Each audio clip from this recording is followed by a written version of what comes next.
The Jets got walloped, I should say, the Detroit Lions last night, and the people are wondering this morning, Matthew, is it too soon to worry about Matthew Stafford, who threw 4 interceptions, a very Ben Roethlisberger-like effort from him? I think it's a little bit too soon.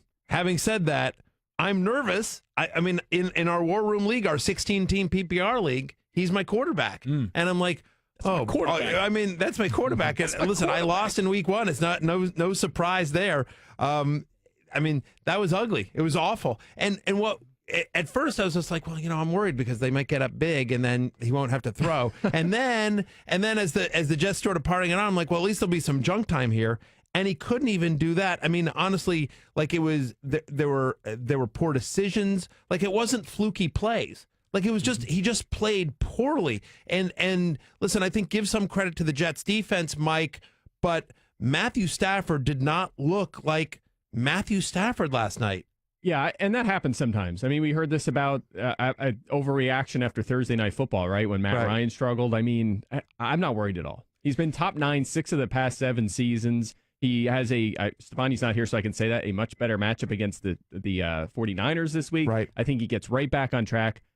I'm honestly, I'm just not concerned at all. We have such a large sample of his. So we have our rank. My rankings will be coming up tomorrow, but I know your rankings are already up. You do the projections. For those who don't know, Mike does all the projections for us on ESPN.com. So when you look and you're like, oh, look, I'm favored by 20 points, and then you lose by 30, it's Mike's fault. So just at Mike Clay NFL if you want to send all your hate tweets. But where did you rank Matthew Stafford going into this week? This upcoming week? Week 2. Week 2, I have him at 8. Against the 49ers. Yeah, top 10. Still a starter. I will say this. If there is one positive sign field about Matthew Stafford that you can sort of hang your hat on, first off, certainly the track record, the long track record of success that he's had in fantasy. But 2 other things. Number 1 is like they couldn't run the ball effectively once again. So it's going to once again have to be a very pass-first offense.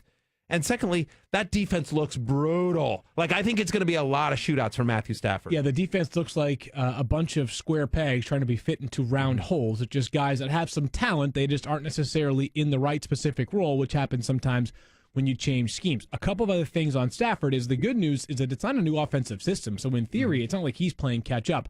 Let's not ignore the fact that he did get hurt last night and actually left the game briefly.